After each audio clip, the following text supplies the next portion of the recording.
Hello, welcome to today's edition of Farmer's Diary. I'm your host, Iwe Sekunde.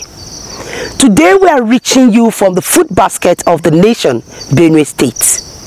Although there has been recent argument as to whether the food basket of the nation is now empty or not, owing to the numerous efforts and successes recorded in agricultural production by other states across the nation, and the various challenges facing the Benue State farmers.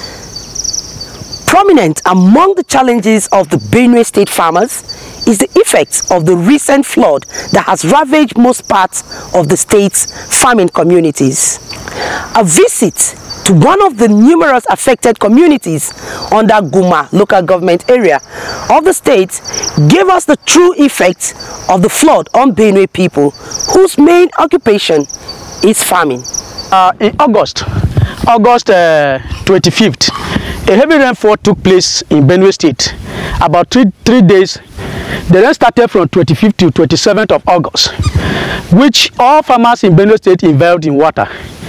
The flood invasion took place on the 27th in most farmers that were close to the riverside. And after 3 days, the water started expanding, and we discovered that all farmers were destroyed, including rice, yam, and other crops. In my farm, it destroyed about 10 hectares from Bagua Progressive Adama 3, where I'm the secretary of the cooperative. Our farmers, the cooperative was supported with 17 hectares, supported with input for 17 hectares. About 10 hectares were invaded in flood. And I think we could not be able to harvest anything this cropping season. The water stays here for 2 weeks. After it goes, we discover that all the rice has destroyed. And that is the belief where we think we cannot cultivate any rice more from this cropping rice season. And based on this situation that has taken up with the flood that has overflowed the banks of the rivers, it has shown that my rice has been destroyed and overflooded by the river.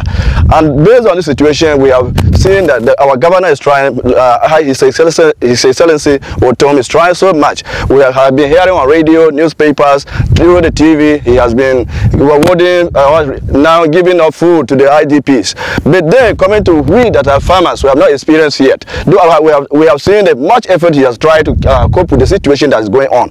Also, we are appealing that if the government could come to our aid too, as the nature of the fuel situation in the country we cannot cope up with our own survival, and the standard of living with the shambles. We remain in shambles. So we are appealing that as the government is now looking at the people that has been collapsed based on the building that has been taken up by the floods there, we are appealing that he should also come to the farmers so that we may also work more so that we densify the economy and then take up with the slogan of the Benue State, which is the food basket of the nation. We are also appealing that looking at this flood that has taken up, then if efforts are not made by the government to help us, then there may be some certain problems that we may encounter, especially the encroachment of our land.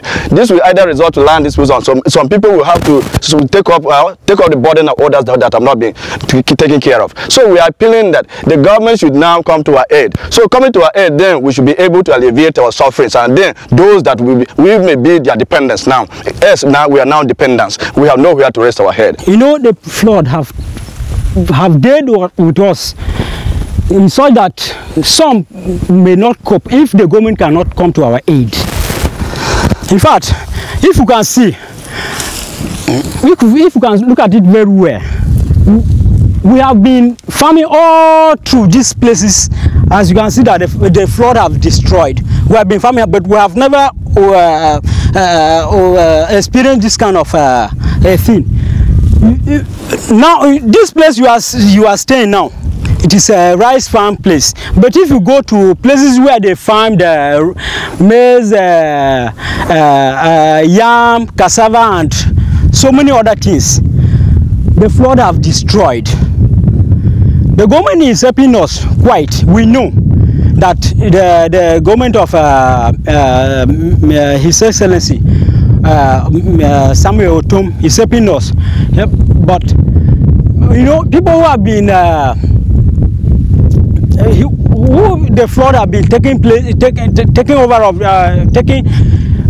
over their home places. They are not there. They are taking care of them. But we who are at home, we have our houses where the flood can, the water cannot reach. But there is no food. If they cannot help us, maybe as time goes on, we will not have any food again. So we are begging that the government, as he is doing it, let them come to our aid too, so that we will also have food. If not, the name which we all know in this country, that Benue is the food basket of the nation, will no longer be there. With this situation narrated here by some of the Benue State farmers affected by the recent flood, is there any support in sight? We are praying that if the NAEC through IFAD, if they could be able to come to our aid, because we were told earlier to register our farms with National Agricultural Insurance Cooperative, which we have done that. So we are praying if IFAD would take our report to the NAEC, and if NAEC can be able to come to our aid, I think that will alleviate our suffering. I'm appealing to the state government to come to our aid. So I am appealing that he should look at the farmers also, because if you look at those has been displaced by the flood, built by the houses and all the others, then if he do not come to the farmers, then where are we going to lay our heads? So we are appealing that he should come to our side, so that we farmers also will have a smiling face. Yes, our children will not have something to eat tomorrow. So we are appealing that government should come to our aid and support us. Little wonder they say agriculture is now business. Although the Benue State farmers have taken the lead by insuring their farms personally to mitigate the losses hitherto incurred by farmers in situations like this. But the question is, should these farmers bear the losses they have recorded as a result of this act of nature called flood? Is the Benue State government not responsible for these members of the state?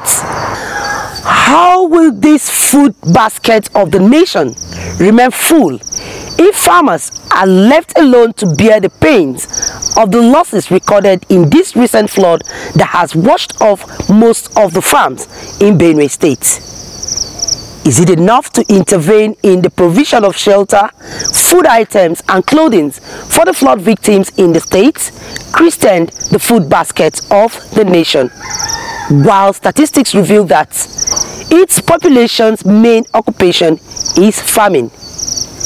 These questions and more beg for answers, and on our part, we assure you we will continue to seek to find the answers as we keep a close watch on the effect of the Benue State recent flood on farmers, watching what efforts will be put in place by the Benue State government as intervention for affected farmers.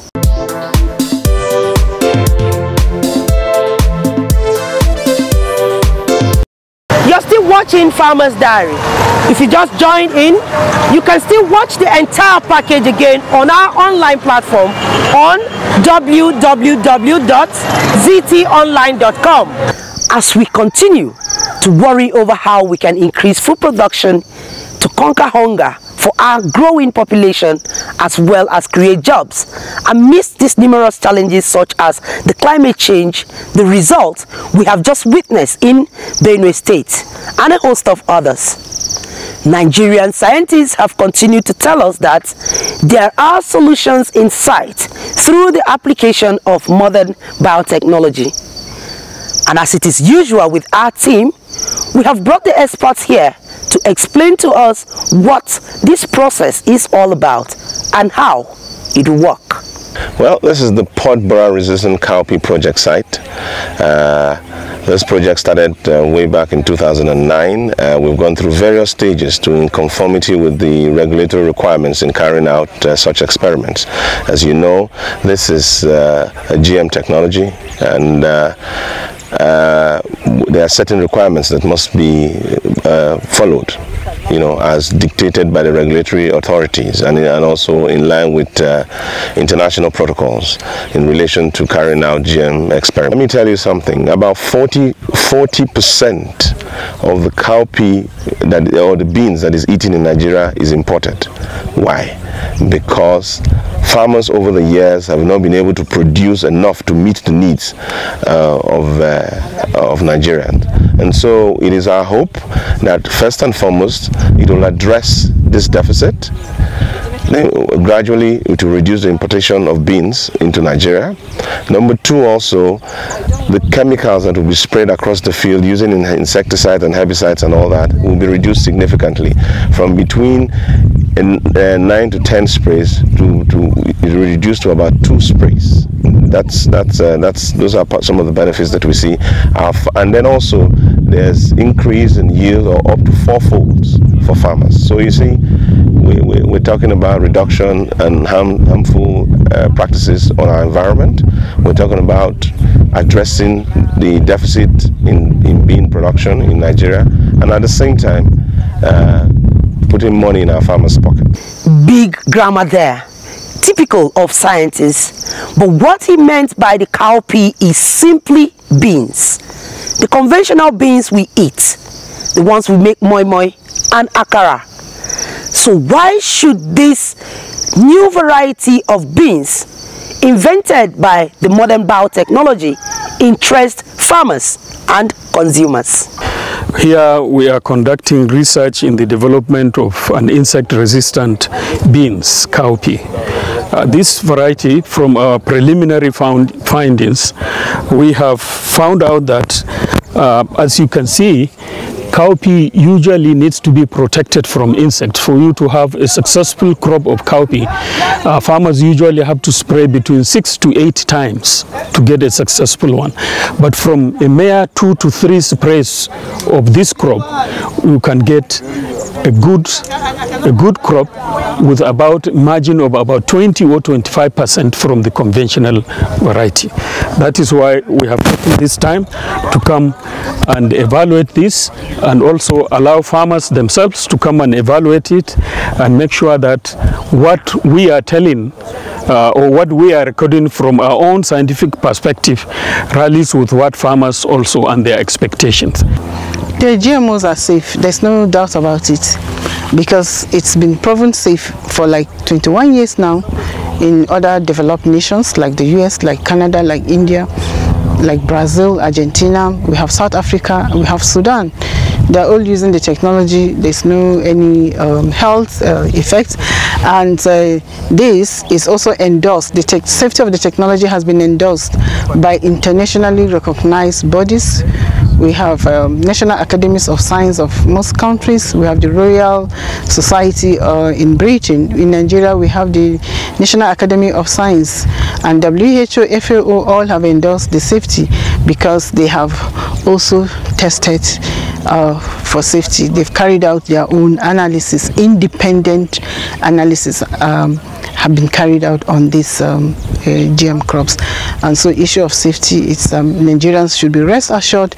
In Nigeria, we have the National Biosafety Management Agency that has is bestowed with the responsibility of ensuring that anything that goes out is safe and wholesome, safe to the environment, safe to human, and so on and so forth. It is a lot. Well, like every other new technology, these GMOs has also raised some concerns from the public. I'm really surprised the way GMO discourse is going in Nigeria. I want to debunk the claim that every Nigerian who are opposed to GMOs, they are not gullible Nigerians. This perception must be corrected. We need a consensus building approach, and for the GMOs that are being introduced, they are not a given. Feed testing is already going on. The science itself is head suspect. It's based on uncertainties, and where there are uncertainties, the precautionary principle should apply. There is grave monumental danger involved in introducing GMOs into Nigeria. because there are so many problems. We do know that GMOs, when they are being tested in other countries like Uganda, while feed testing is going on, this product finds its way into the market and people begin to consume them. BT cotton, an experience from Indian, where Indian farmers committed suicide because of the fake crops of GMOs. The only thing we know is that it's obvious that the government is bent on bringing in genetically modified foods into the country, and it gives us great concern because for a lot of things happening, there seems to be a lot of abuse in the agri sector, and these things are obvious as you go talking with farmers, you go talking with the real stakeholders, not portfolio farmers, the real farmers in the field.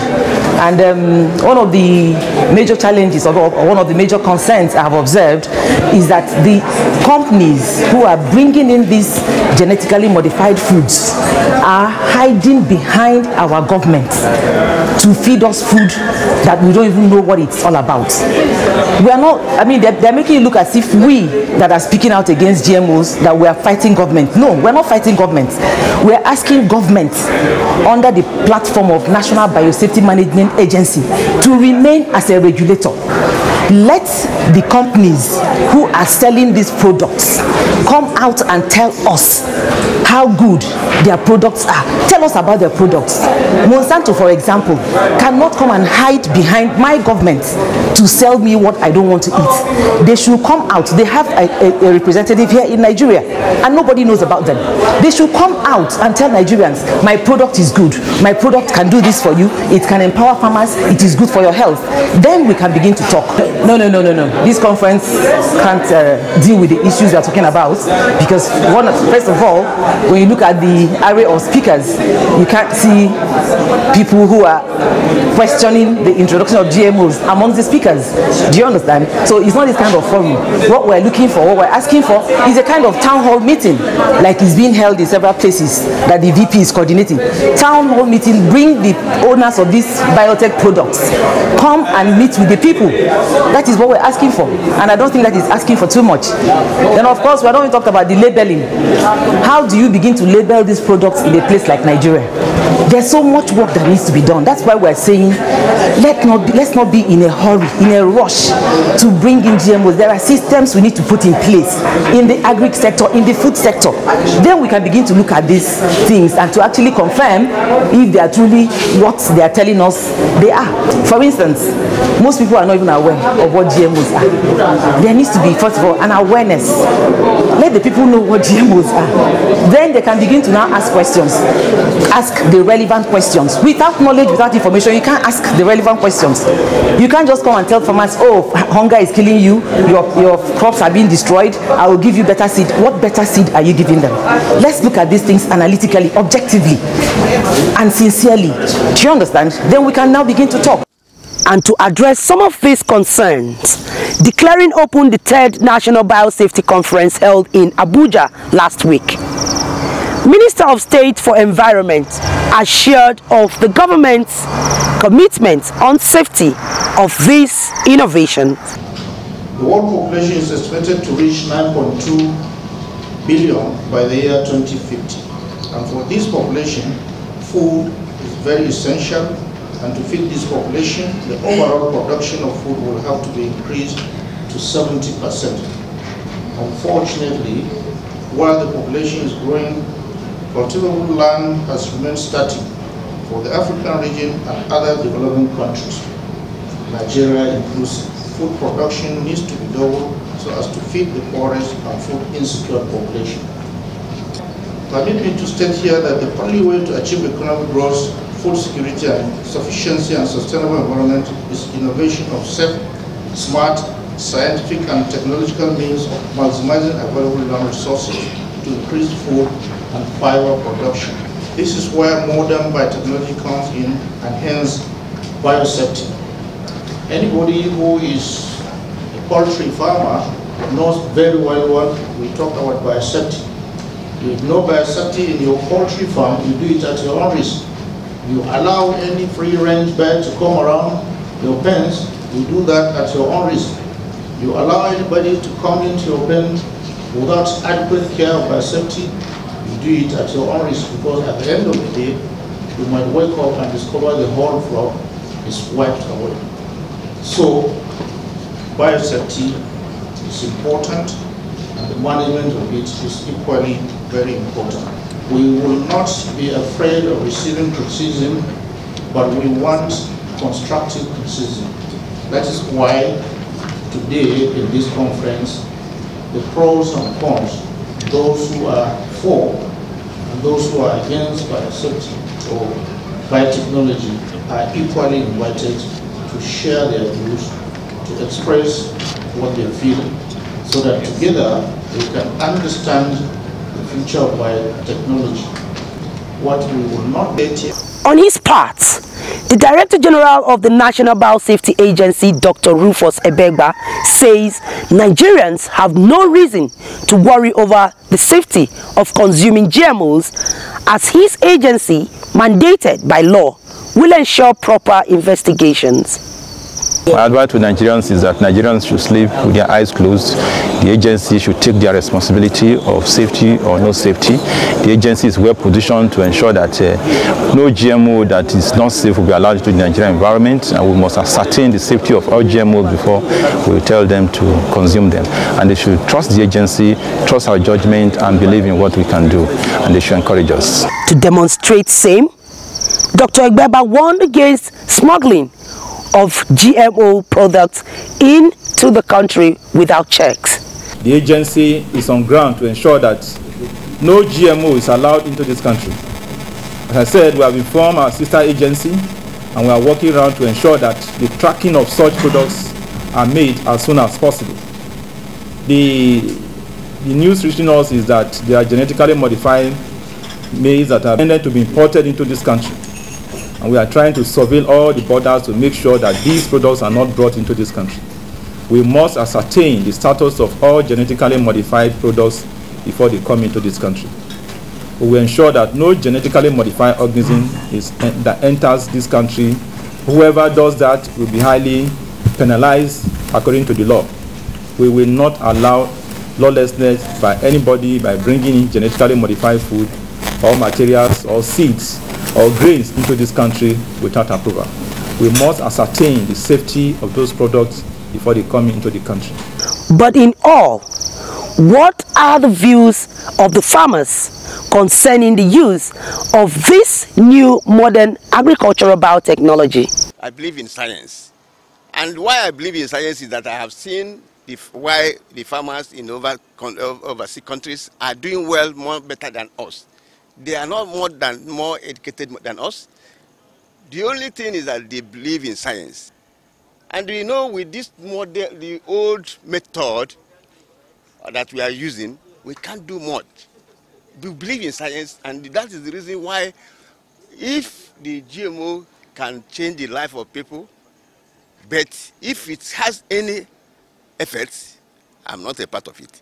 But if it is not, I believe we are going to support and make sure that our farmers benefit. Okay, farming beans before was a lot of problems, but these days they made everything easier for the new innovations. In the sense that before we have the long season time that takes almost 3 to 4 months. We'll be battling with it before it starts flowering, and we have to spray it a lot.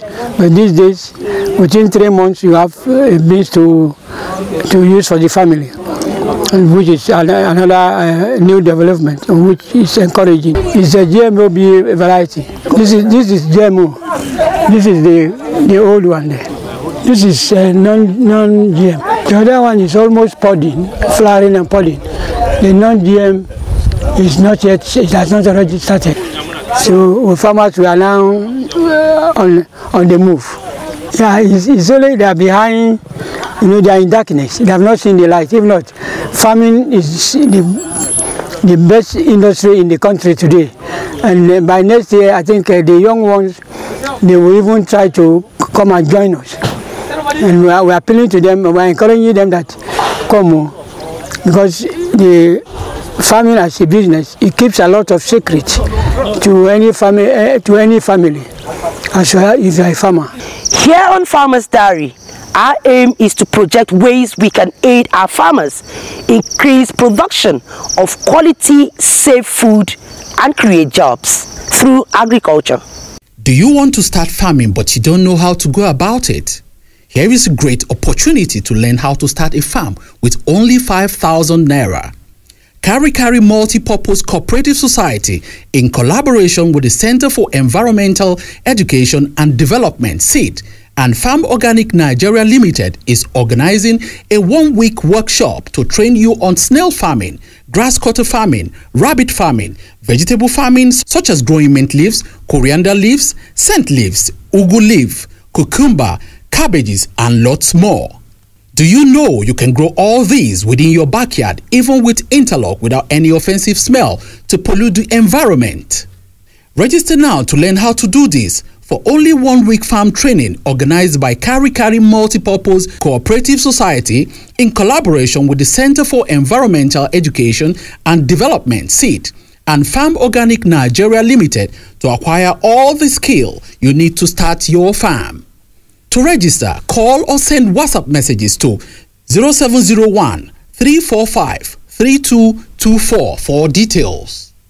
As part of the training package, Kari Kari Multi-Purpose Cooperative Society also provide access to finance to start off your farm, as well as provide farmland for interested farmers. So, what are you waiting for? To start off your farm, call or send WhatsApp messages to 0701 345 3224 for details. Do Agric. It pays. For sponsorship and advert placement on the program, reach us on the numbers and social media platforms showing on your screen. Let's take a halt here today to continue again same time next week. I'm your host, Iwe Sekunde. Bye for now.